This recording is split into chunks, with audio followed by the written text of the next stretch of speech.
नमस्कार दोस्तों, मैं शशिकांत यादव और स्वागत है आपका हमारी यूट्यूब चैनल पर। आज बात करेंगे टायर टेक्नोलॉजी के बारे में।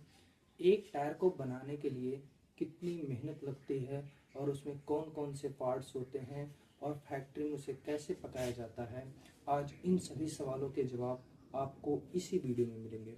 चलिए शुरू करते हैं टायर मैन्युफैक्चरिंग का यह शानदार सफर। यह एक हाईटेक प्रक्रिया है जहां कच्चा माल एक मजबूत और सुरक्षित टायर में बदला जाता है।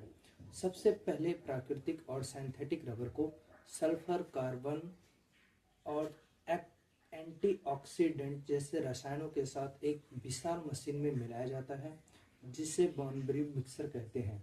यही तय होता है कि टायर कितना नरम होगा, कितना सख्त। कार्बन ब्लैक ही टायर को काला रंग और मजबूती देता है। टायर के अलग अलग हिस्से अलग अलग मशीनों पर बनते हैं, जैसे एक्सट्रूजन। यहाँ टायर का बाहरी हिस्सा यानी ट्रेड और साइडवाल लंबी पट्टियों के रूप में तैयार किए जाते हैं। कैलेंडरिंग, नायलॉन या स्टील के तारों पर रबर की परत चढ़ाई जाती है ताकि टायर का कारकस बन सके। स्टील के तारों को रबर में लपेटकर रिंग बनाए जाते हैं, जो टायर को रिम पर पकड़ कर रखते हैं। यह सबसे महत्वपूर्ण चरण है। एक टायर बिल्डिंग मशीन पर एक ड्रम के ऊपर परतों को एक के ऊपर एक चढ़ाया जाता है।